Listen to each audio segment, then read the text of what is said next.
I think it's time to start. So let's start this second session here today, where we're going to be looking at the mindfulness of breathing practice, focusing at the nostrils. In this session, we'll begin with that meditation. We'll give a short description of the meditation first, do a guided meditation on that. Follow that, we'll do a little review of the main points from the first session today. And then we'll look at what's called the acquired sign relating to this mindfulness of breathing practice. Then we'll continue the discussion on the 9 stages to Shamatha, and particularly also look at then the effects of Shamatha, the result of the practice. And then we'll be doing the mindfulness of breathing practice again, focusing at the nostrils, and time for question and answer at the end of the session.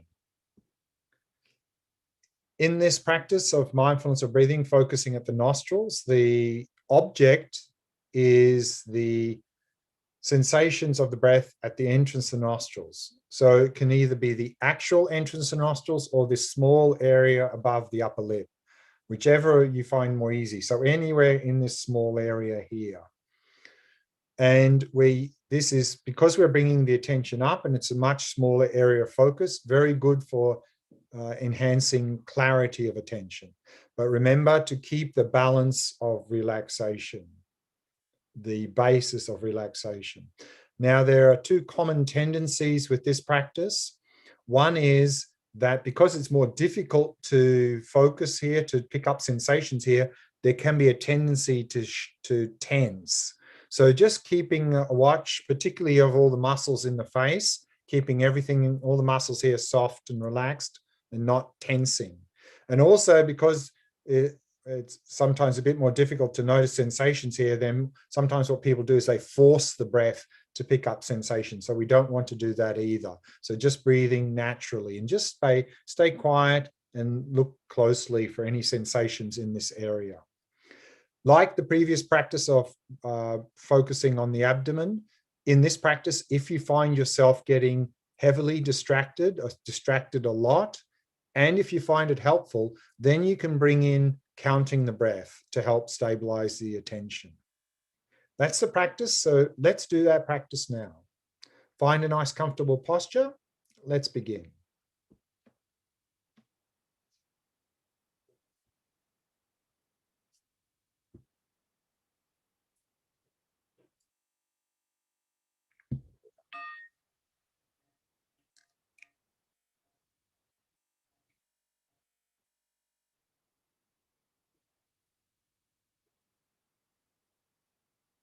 As always, we begin by preparing the body. So establishing a good posture, that is keeping the back nice and straight. And at the same time, allow the entire body to become completely relaxed. Using the out breath to relax and release any tightness or tension.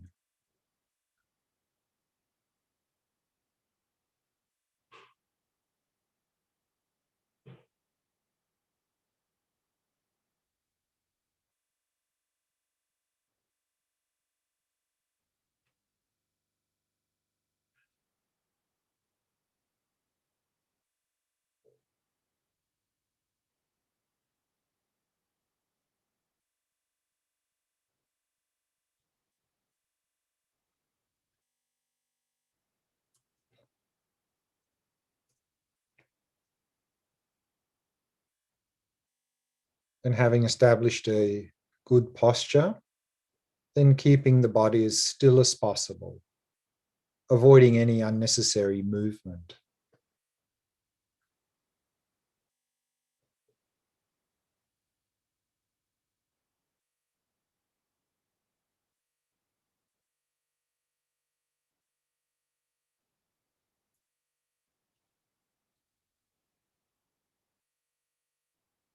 Allowing the breathing to settle into its natural rhythm.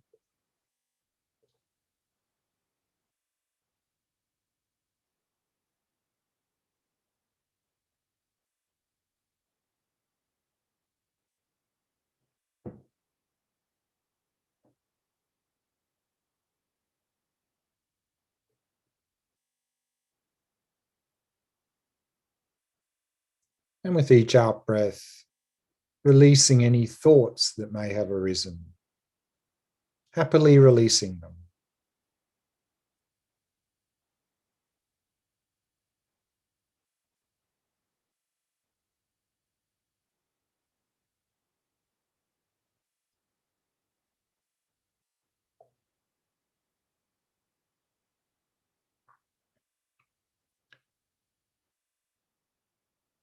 And preparing the mind, setting it in a state of ease and relaxation.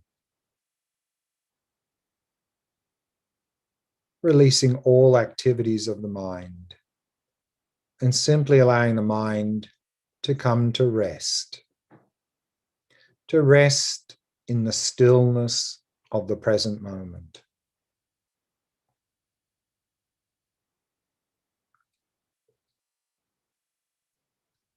Allowing the mind to remain relaxed, still, and clear.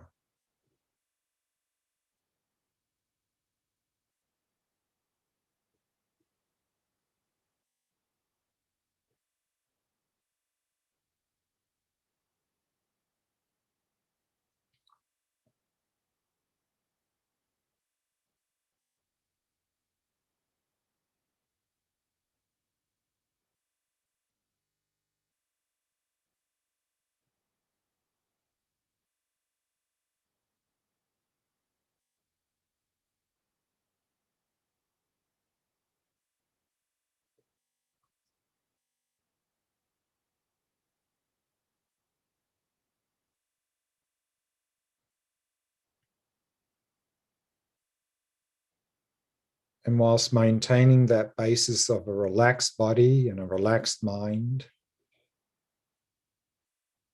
now bring your attention to the sensations of the breath at the entrance of the nostrils.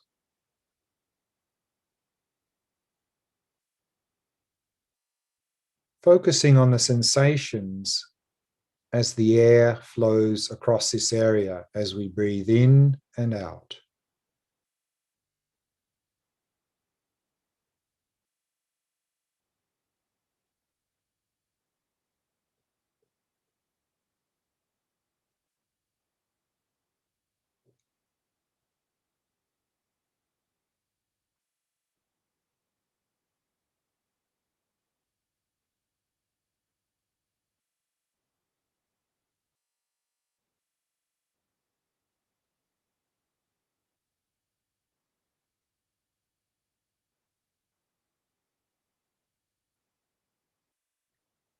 And maintaining an ongoing flow of mindfulness of the sensations of the breath throughout the entire cycle of each in and out breath.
Keeping all the muscles in the face soft and relaxed, all the muscles around the eyes soft and relaxed.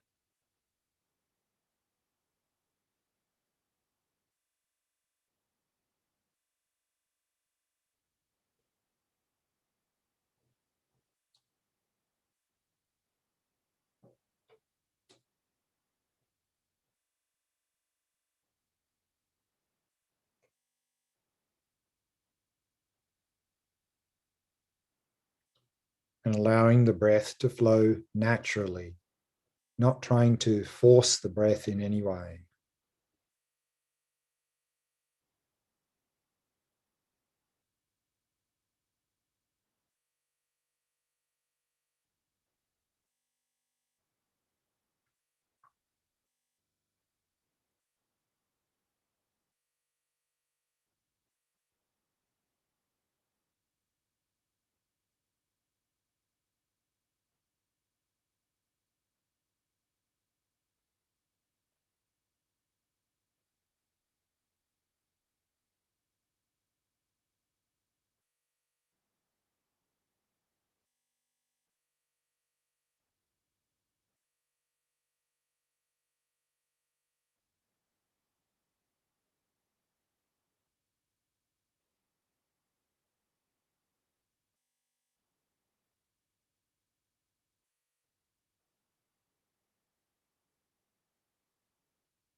if you find that you're getting constantly distracted from the breath, then if you find it helpful, you might like to introduce some counting of the breath to help stabilize the attention.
we can bring the meditation to a close.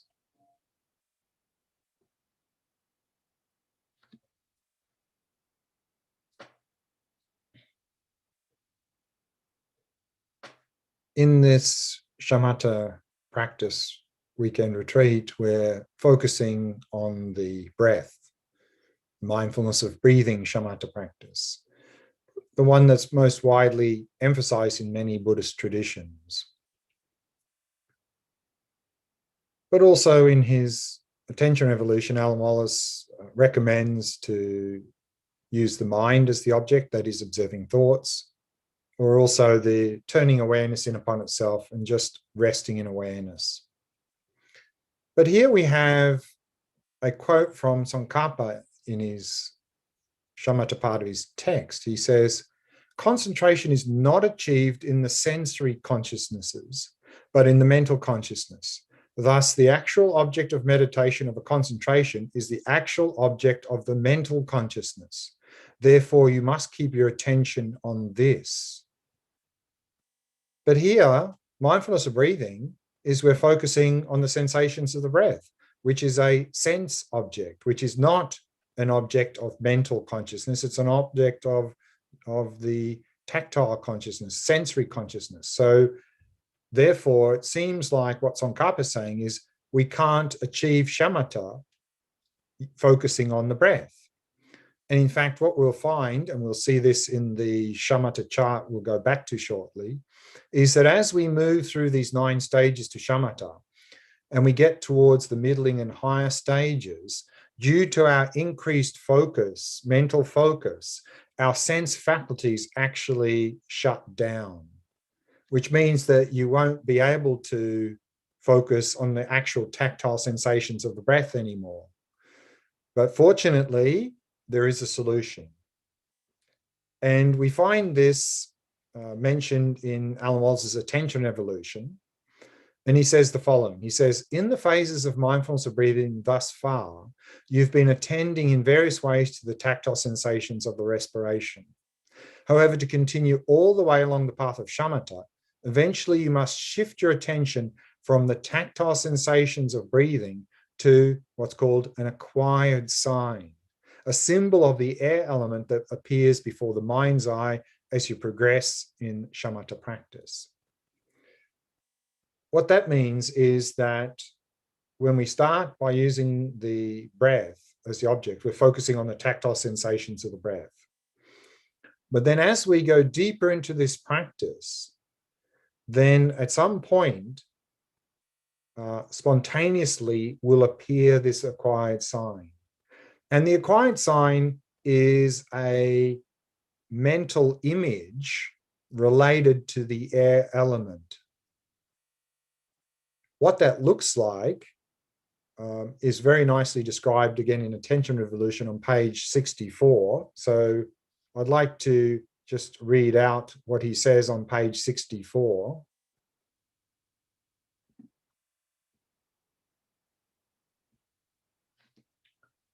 He says, to different people, acquired signs associated with the breath practice may appear like a star, a cluster of gems or pearls, a wreath of flowers, a puff of smoke, a cobweb, a cloud, a lotus flower, a wheel, or the moon or sun. The various appearances of the acquired sign are related to the mental dispositions of individual meditators. If you wish to continue on the path of mindfulness of breathing, which here explicitly turns into mindfulness with breathing, as soon as such a sign arises, shift your attention to this sign. This will be your object of attention as you proceed along the rest of the 9 stages leading to shamatha. At first, your sign will arise only sporadically. So when it disappears, return to the previous sensations of the breath. But eventually it will appear more regularly and steadily. And from that point onward, focus your attention on this object as you progress in this practice.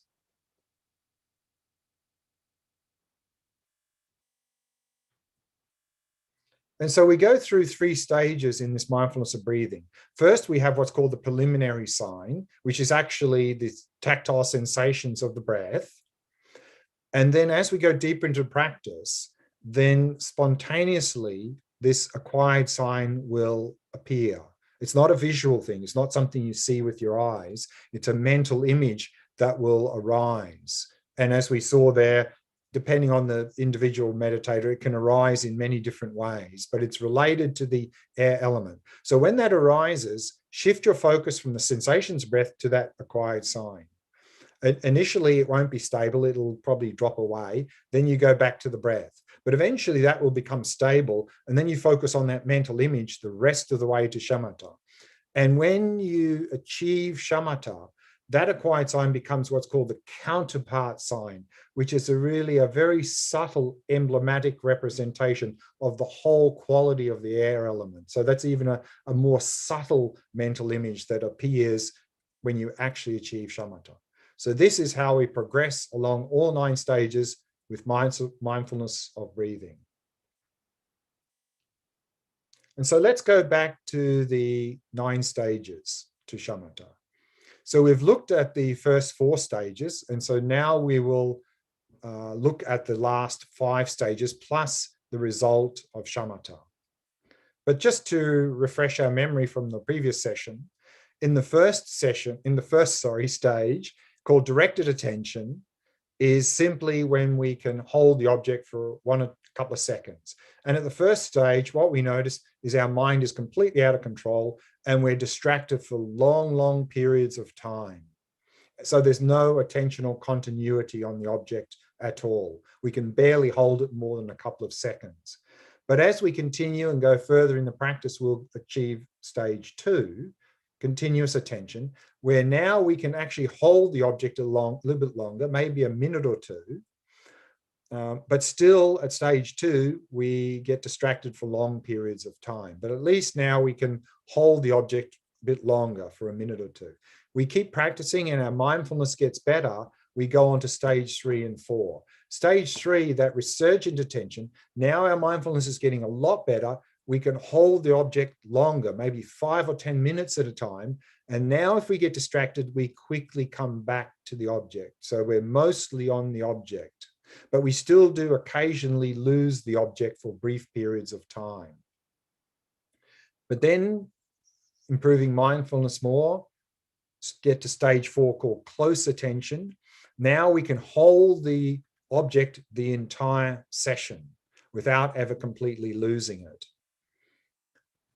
And now by stage 4, in stage 1 and 2, we're probably in the beginning, we're probably meditating very short sessions, maybe 15, 20, 25 minutes maximum. But as we move along these stages, we'll be able to meditate a bit longer and longer and longer. And by stage 4, we can probably meditate up to 1 hour in a session. And in stage 4, we can hold the object the entire session without ever completely losing it. But still, we have a lot of sinking, a dullness, and we still have a lot of this sort of distractions that are trying to pull us away, but don't completely pull us away from the object. So we still got a lot of work to do in terms of stability and clarity of attention. And so we saw those 3 levels of laxity and excitation, that by stage 4, we've got rid of coarse excitation. We still have medium and subtle excitation. Coarse laxity is still there at stage 4, although now to move to stage 5, we'll get rid of that coarse laxity, that quite heavy sinking, but we'll still have medium and subtle levels of laxity. So these more and more subtle levels of excitation and laxity, we are fine-tuning our attention over the following stages and slowly getting rid of more and more subtle levels of laxity and excitation. So let's have a look at stage 5, called tamed attention. And here, what we see here, to get to stage 5 and 6, now introspection is improving through the power of introspection. We are noticing more and more subtle levels of excitation and laxity and correcting those as we move along these stages here, stages 5, 6, and further. And so what we achieve at stage 5 is now we have a lot of satisfaction in samadhi. We have a lot of satisfaction in our practice. But still what persists at stage 5 is there still is some resistance to the practice. We still have some resistance to practice. We've now eliminated the most heavy levels of dullness. So now we have medium laxity, whereas the object is appearing but not very clear to deal with. And we still have medium excitation to deal with, where mind is starting to get pulled away. We're mainly focusing on something else, and a little bit in the corner of mind, we're still holding the object. So we still have to eliminate these at this stage. So therefore, a mental engagement is interrupted. We're still interrupted by these medium levels of laxity and excitation. But now I want to mention one thing here. We see in the far left side of this picture a monkey in a tree holding some fruit. And the description under there on the other chart, the black and white one, is number 19. And so if we read what number 19 says on the back, it says, since virtuous thoughts are an interruption at the time of shamatha meditation, it is necessary to stop them. At other times, it is not necessary. And what this is saying is that by getting into these middling stages on the way to shamatha, our mind is becoming much more calm, more clear, more focused. And what you will find then, because of that, we'll have all sorts of great ideas coming up, virtuous thoughts coming up from deep within our own mind. A lot of creativity will start to surface.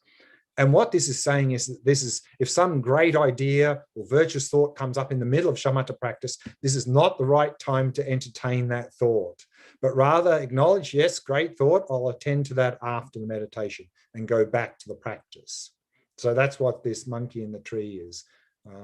Even if some fantastic ideas come up in the middle of meditation, don't then entertain them and follow them in the practice, because it's just another distraction. Attend to them after the meditation. So that's stage 5. Through the power of introspection, we now have got rid of the most coarse level of laxity. We have medium laxity, medium excitation. We continue to refine the mind. And here in these middling stages, the analogy that's often given is the analogy of a guitar string. If a guitar string is too tight or too loose, it doesn't play well. Likewise, if our mind is too tight or too loose, it doesn't focus well. So here we are constantly fine-tuning our focus. If our mind is too tight, get some agitation. If it's too loose, we start to sink into dullness, into laxity. So we're constantly fine-tuning our focus, eliminating more and more subtle levels of laxity and excitation. So then at stage 6, which is called pacified attention, we've now got rid of middling excitation, where we're really starting to get pulled away and only a little bit holding the object. Now we have the object front and center and only a little bit in the background, some other thoughts going on. What we achieve at stage 6 is that now we have no resistance to the training whatsoever. Introspection is really getting much better here through the power of introspection. But here what it says, what problems persist is desire, depression, lethargy, and drowsiness. So these seem like quite heavy problems. Why are they coming up here at stage 6? It's because now our mind is becoming much more clear and focused. We are really starting to dredge the depths of our mind. So a lot of these things that we have been suppressing and have been down deep within our mind are really starting to come up. So a lot of these things are coming up, but this desire, depression, lethargy, drowsiness is not throwing us out of balance as it would have done back at stage 1. But still we have to deal with what's coming up in our mind here at stage 6. We're dredging a lot, things coming out of the mind. Now, and the mental engagement is still interrupted. We're interrupted by this medium level of laxity, where the mind is not very, the object is not clear, and subtle excitation, where there's a little bit of background static, a bit of noise in the background, a bit of distractions going on in the background. And so then to go to stages 7 and 8, the next bend is through the power of enthusiasm. We go further into the practice. So stage 7 here is called fully pacified attention. And so what we notice here is that the monkey is, the rabbit is gone. The monkey, we're saying goodbye to the monkey. There's hardly any black left on the back of the elephant. And so what we notice here at stage 7 now is that there's only a little hint of subtle laxity and subtle excitation, and we can easily dispel it. And so what we achieve at stage 7 now is we've overcome all of that dredging that we did at stage 6. So all that attachment, melancholy, lethargy, laxity, drowsiness, that's gone now. And we get here through the power of enthusiasm. The enthusiasm is really driving the practice here. What persists is that we have this subtle laxity and excitation still there. We see that with the monkey and a little bit of black on the elephant, but we easily dispel it. So they are still there. So we are still interrupted a little bit by subtle laxity, subtle excitation. And if we keep practicing, again, through the power of enthusiasm, we will reach stage 8, which is called single-pointed attention. Now the monkey is completely gone. There's no black left on the elephant. And so what we achieve now is that we can focus on the object without any subtle excitation or subtle laxity arising at all. What persists, though, is that we still need a little bit of effort to start the meditation, and then it sort of runs flawlessly. We can focus on the object without any subtle imbalances whatsoever for long periods of time. The imbalance is that the impulses for those subtle things are still there. We haven't got rid of that, the dormant. And so now the mental engagement is uninterrupted. Previously, from stages 3 to 7, it was interrupted by various levels of excitation, laxity. Now it's completely uninterrupted. It's completely flawless focus for long periods of time. For 2 or 3 hours, no problems. We can focus on the object clearly without any hint of subtle laxity, subtle excitation. If we keep practicing then stage 9 is achieved through familiarity. We're completely familiar with this practice now, and now it becomes completely effortless. We can sustain, we can flow in and out of meditation effortlessly, no hint of any imbalances. We can do this, we can meditate here flawlessly for at least 4 hours at a time. What problems persist is, though, if we stop to practice right now, then over time, those imbalances might come back in the future. So they're still there if we were to stop practicing. But now the mental engagement is completely effortless, it's spontaneous, flawless. But we still haven't achieved shamatha. So what do we need to do to get from stage 9 to shamatha? And here we have a quote from Panchen Losang Chökyi Gyaltsen, and he says the following: no matter how stable such concentration may be, if it is not imbued with the bliss of physical and mental pliancy, it is merely a single-pointed mind of the desire realm, whereas concentration that is so imbued is said to be the mind of shamatha. So to move from stage 9 to shamatha, we have to achieve this pliancy of body and mind. And so to describe that process to go from stage 9 to shamatha, I'd like to read again from Attention Revolution from Alan Wallace on page 155, and he describes this very nicely, how to get from stage 9 to shamatha. And he says the following: following the realization of the 9th stage of attentional balance, you are primed to achieve shamatha. The 9 preceding stages entail many incremental changes, but the actual accomplishment of shamatha involves a radical transition in your body and mind. You will be like a butterfly emerging from its cocoon. This shift is characterized by specific experiences that take place within a discrete, relatively brief period of time. According to accounts from the Indo-Tibetan tradition of Buddhism, the first sign of the achievement of shamatha is the experience of a sense of heaviness and numbness on the top of the head. This allegedly happens to anyone who experiences this transition, regardless of the specific method followed. It is said to feel as if a palm were being placed on the top of your head. It is not unpleasant or harmful, just unusual. Something remarkable must be taking place in the cortical region of your brain at this point, but so far no one has monitored the brain correlates of this shift using magnetic resonance imaging or an electroencephalograph. This physical sensation on the top of the head is symptomatic of a shift in your nervous system or network of vital energies that is correlated with gaining freedom from mental dysfunction. a general state of mental imbalance characterized by stiffness, rigidity, and unwieldiness. Consequently, you achieve a state of mental pliancy in which your mind is fit and supple like never before. From a contemplative perspective, when the mind is dysfunctional or prone to laxity and excitation, it is hard to generate enthusiasm for healing the afflictions of your mind or for devoting yourself to virtuous mental activity. Once you are free of such mental dysfunction, you can focus your mind without resistance on any meaningful object or task. And such a mind is now set to be fit or serviceable. This is the key to achieving optimal mental performance. And so we can see here mental pliancy is symbolized by the meditator riding on the elephant of the mind, meaning now when we achieve shamatha, we have no resistance in the mind whatsoever. We can turn our mind to whatever we want without any resistance whatsoever. So that is mental pliancy. What about physical pliancy?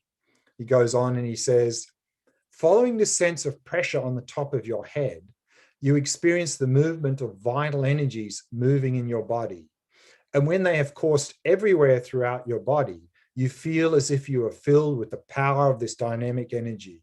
You are now freed of physical dysfunction, so your body feels buoyant and light like never before.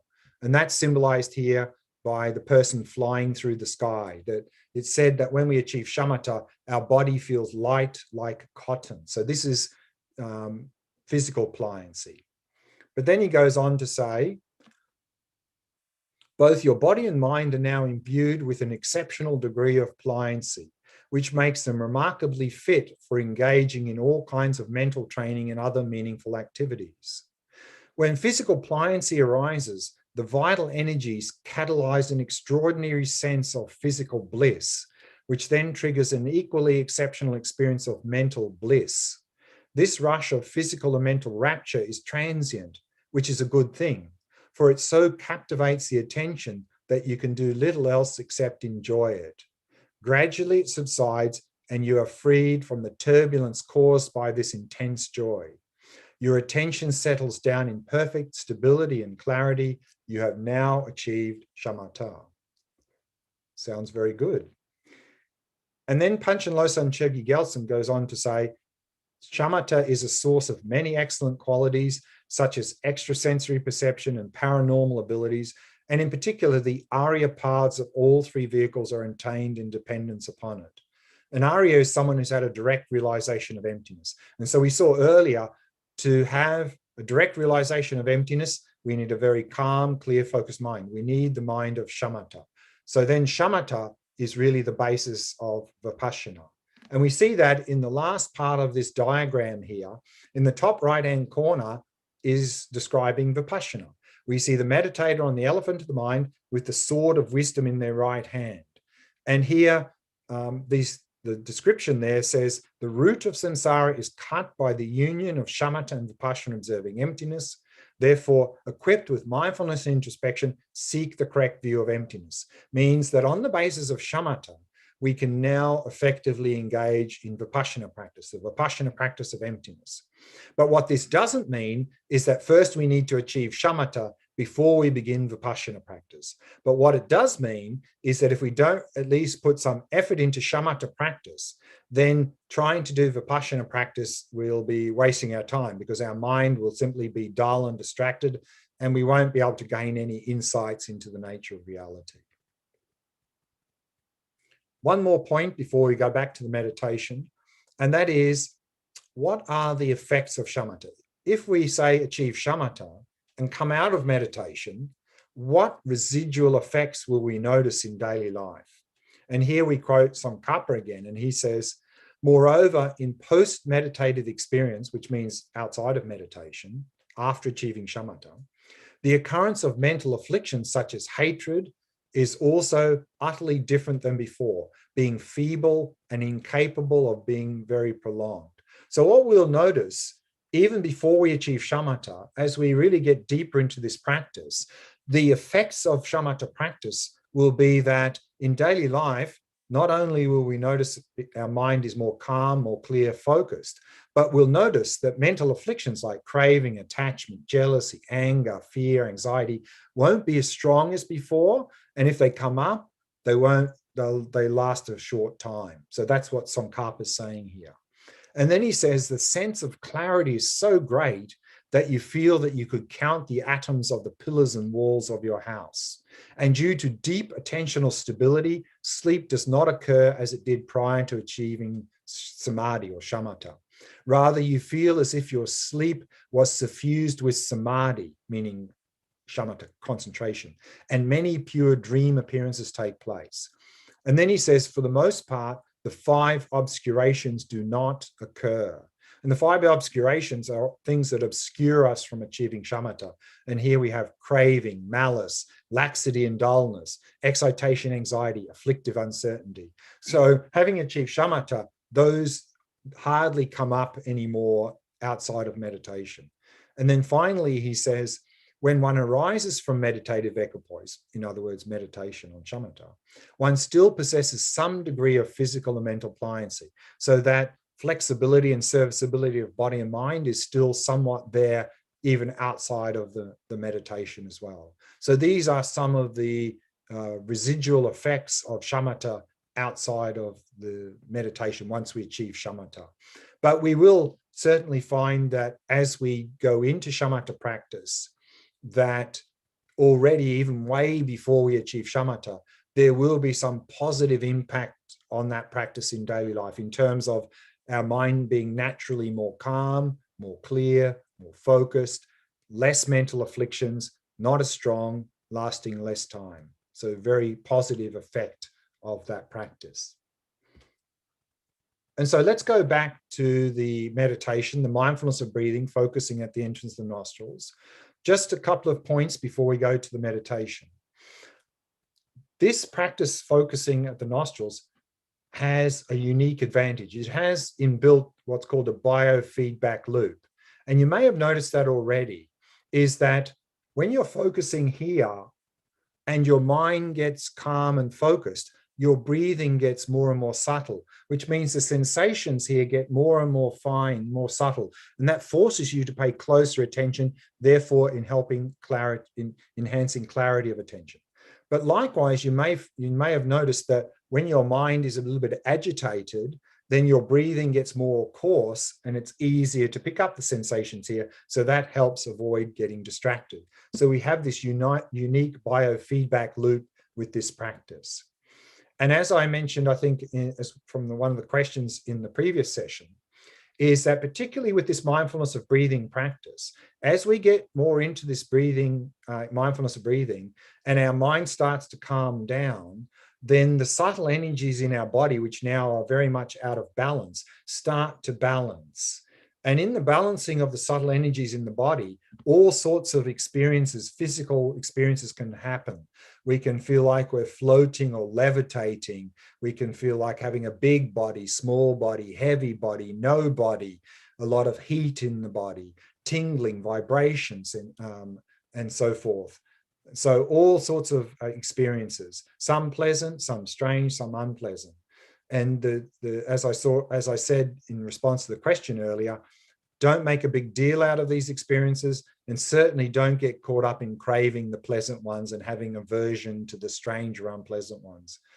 Just stick to the practice. These are experiences that are transient, they'll come, they'll go, and don't make a big deal out of them.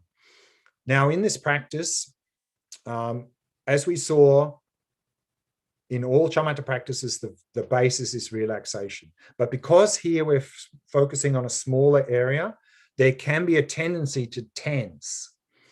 And you may find that in that tensing, you may actually be focusing quite well here. You may actually pick up lots of sensations here with that tension.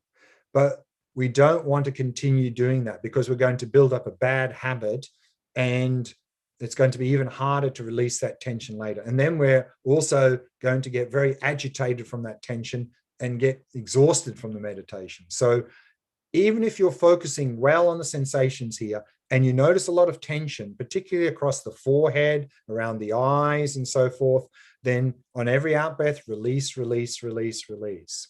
If you can't release that tension, even if you're focusing well, don't stay here.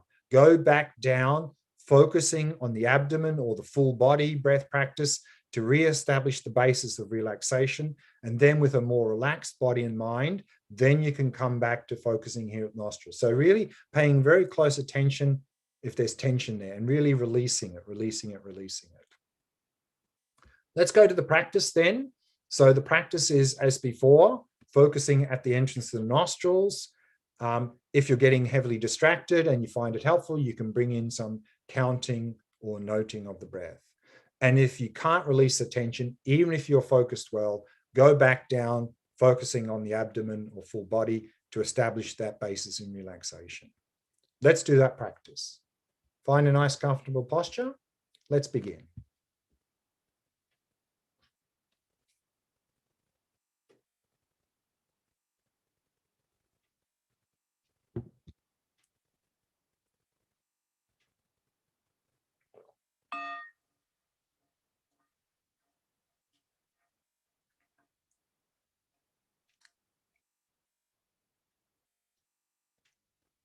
Setting the body into a state of relaxation, stillness, and vigilance.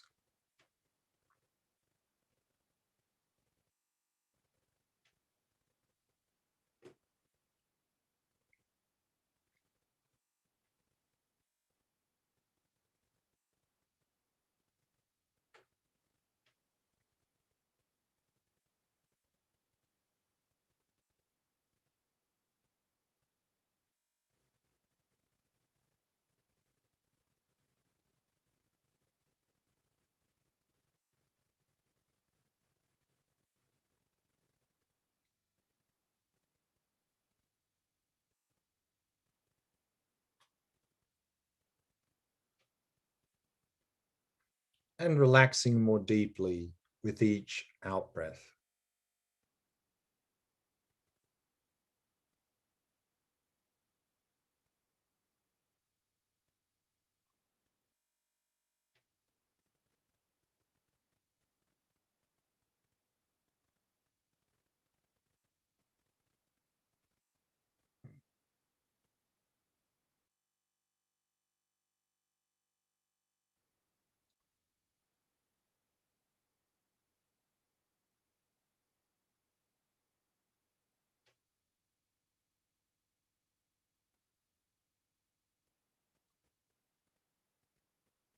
And with each out breath, letting go of any thoughts that may have arisen, happily releasing them.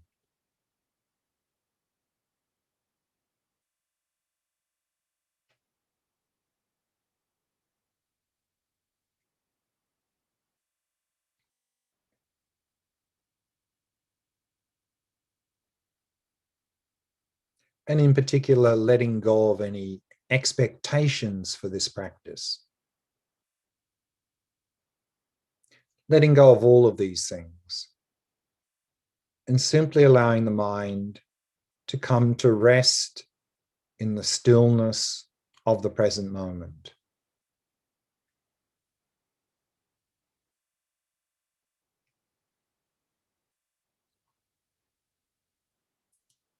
Allowing the mind to remain relaxed, still, and clear.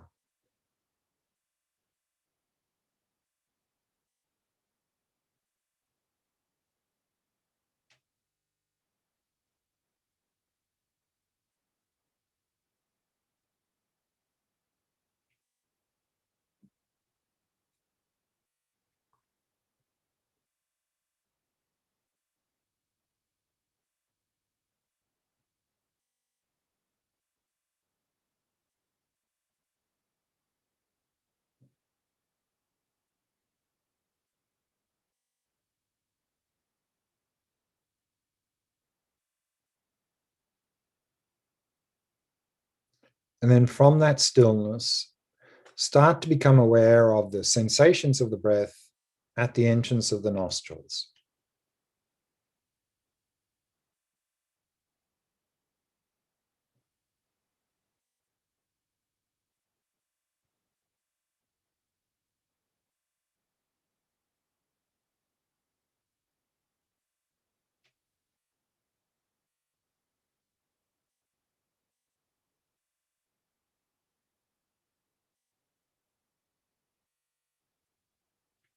and maintaining that ongoing flow of mindfulness of the sensations of the breath throughout the entire cycle of each in and out breath.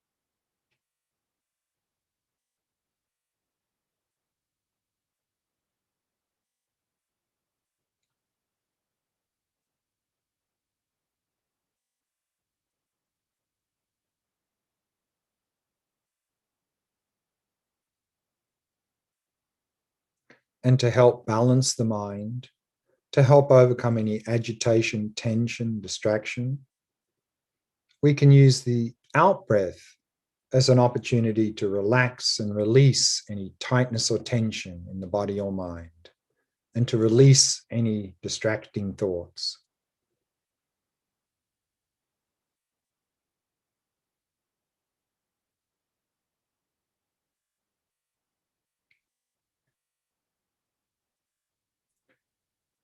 And to help overcome any laxity or dullness, we can use the in breath as an opportunity to arouse and refresh our focus, to sharpen our focus on the breath.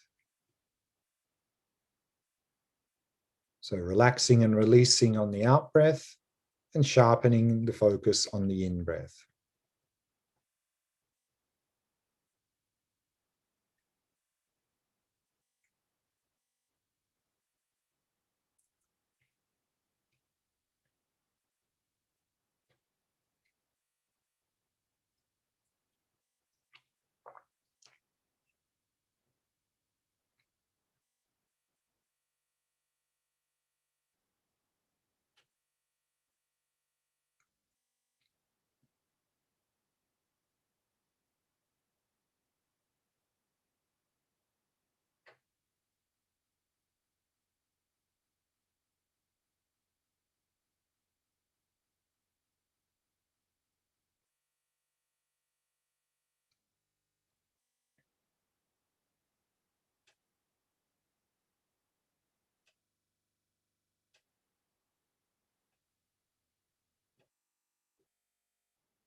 And if you're finding that you have a lot of tension in the body, particularly around the eyes and across the forehead, then if you can't release that on the out breath, then go back down and focus in the area of the abdomen or the full body breath practice to re-establish a basis in relaxation. And having established a basis in relaxation, then we can return to focusing at the entrance of the nostrils.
we can bring the meditation to a close. We have some time for question answer now. So again, if you have any questions, you can put them in the chat.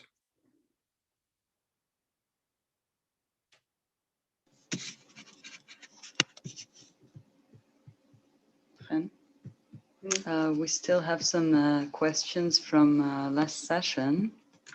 Sure. If there's no new questions, then fire away with those. Just a second.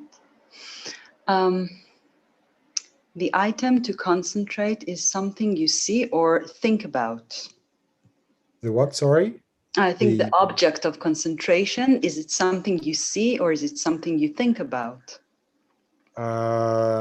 See. When we have shamatha practice, whatever the object is, we're using what's called bare attention, which means we're observing the object directly.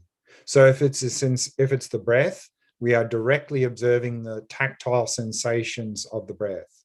If the object is the mind, we are directly observing thoughts and emotions, and so forth. So whatever the object is, we are not thinking about it, we're not imagining it, we're not doing anything apart from directly observing it with what's called bare attention. Once we start to think about something, then we've gone into vipassana territory because we're investigating. For example, it's quite common in the shamatha practice of resting in awareness. Sometimes this is called awareness of awareness. It's quite common when people do this practice, suddenly they go, who's aware of being aware? But once you start thinking like that or asking that question, you're not doing shamatha practice anymore. You've gone into vipassana practice. So in shamatha practice, we're not trying to figure out anything. We're not trying to investigate. All we are doing is trying to improve our attention skills by directly observing whatever object we are focusing on.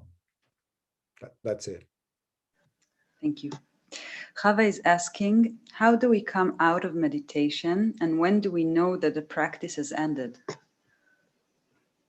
I'm not sure what the question is asking, but one thing that I'll mention in the next session is that it's very helpful as a beginner to use a timer, as we've been doing here in this weekend retreat. Because if we don't use a timer, then what often happens is that on days where things are not going very well, we try to get into the practice, but maybe we're completely sleepy or agitated.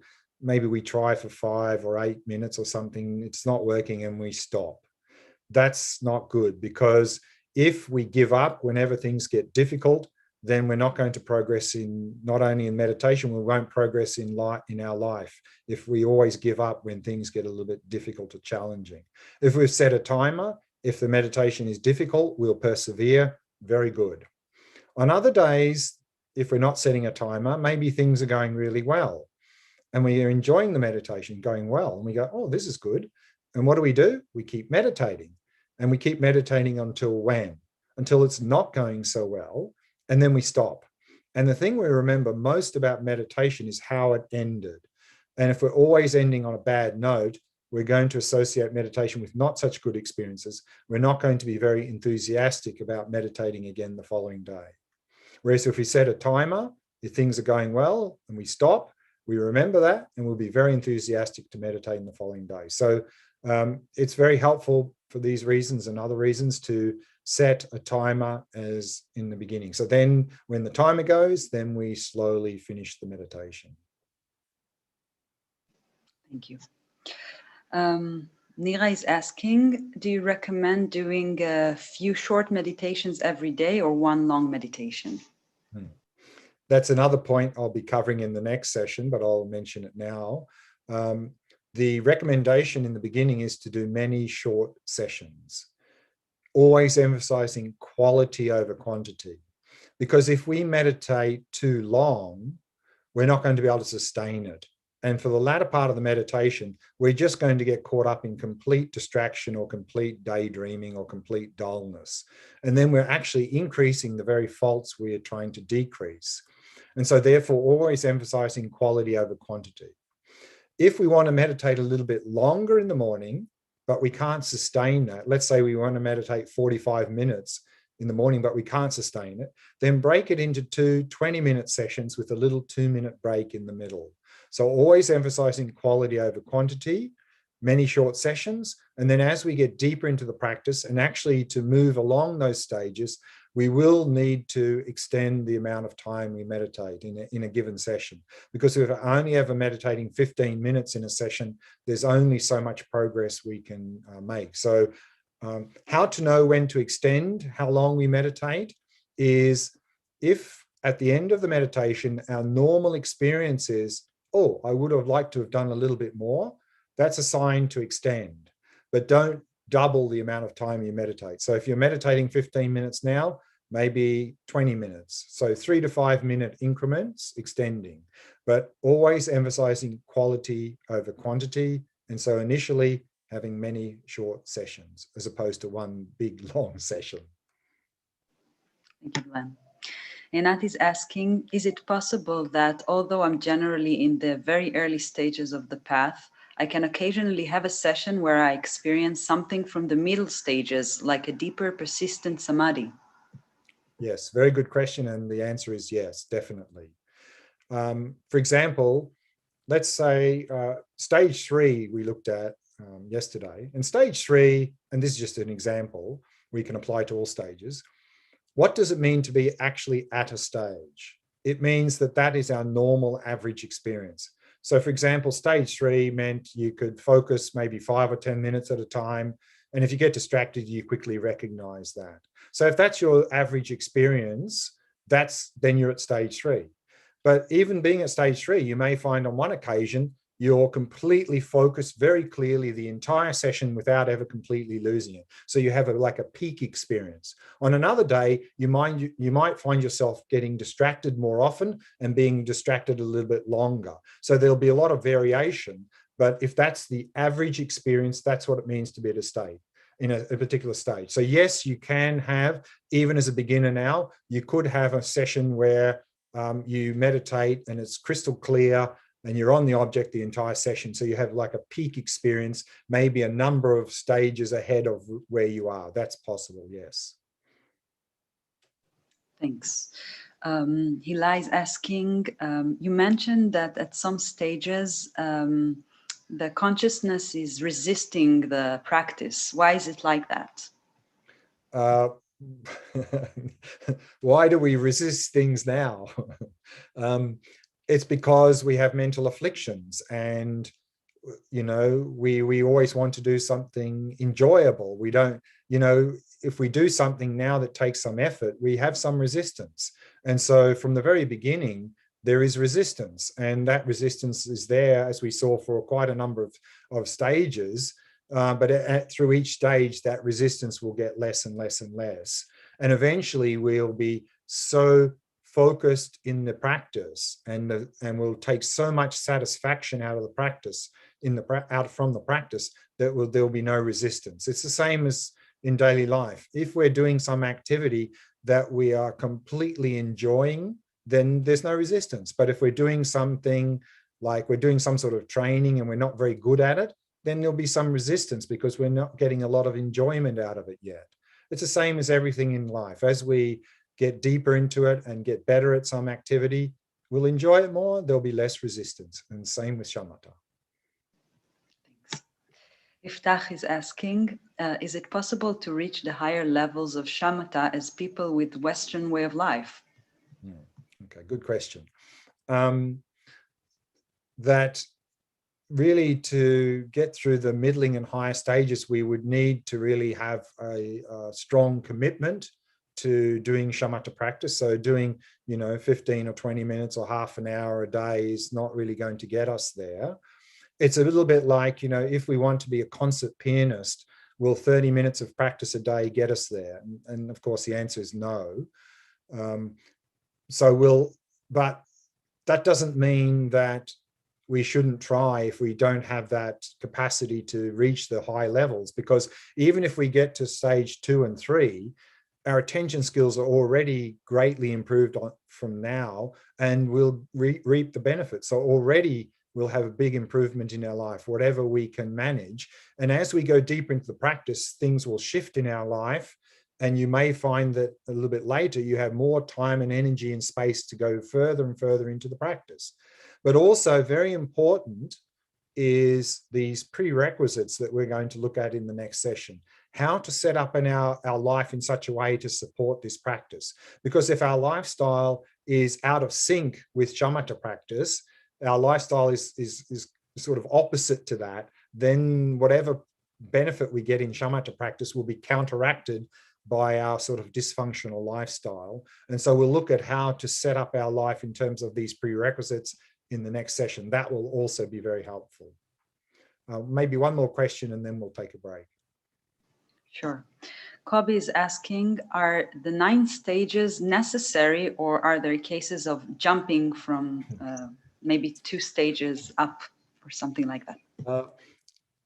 I wouldn't say jumping, but depending on how you are practicing and how much you're practicing, you may find that at some point you may quickly move through a couple of stages due to the conditions and so forth, but you wouldn't be like jumping over. So these stages are sequential, but depending on, again, your conditions you have, how much effort you're putting in, and various other factors, you may find at certain times you move more quickly through a couple of stages, and then other stages you may sort of stay there for quite some time before moving on. So, but you definitely go through that sequence for sure.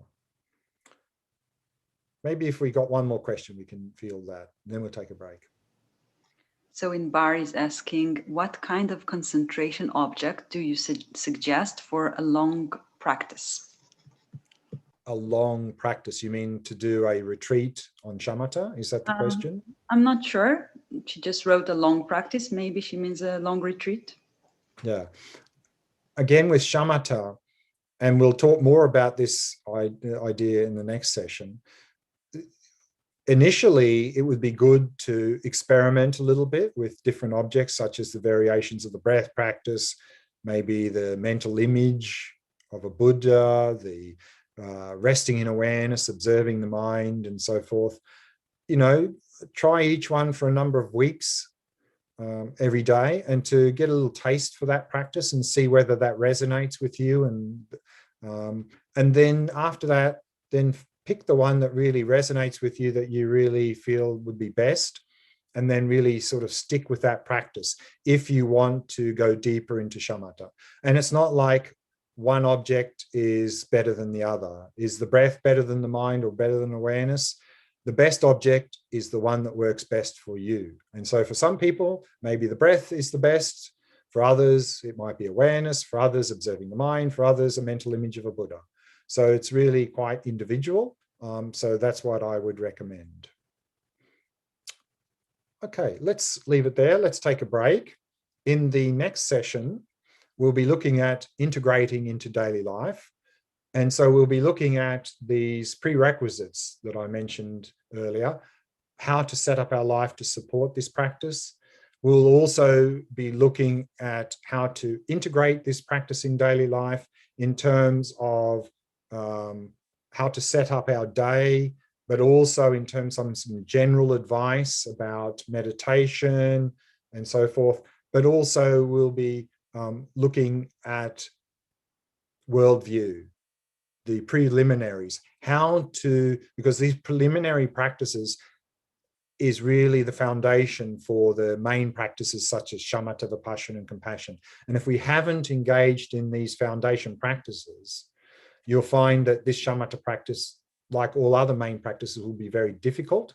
And you'll also find that putting together these prerequisites for shamatha also will be very difficult. And so we'll look at that in the next session as well. But let's take a break now. Come back at 12 o'clock and for the last session.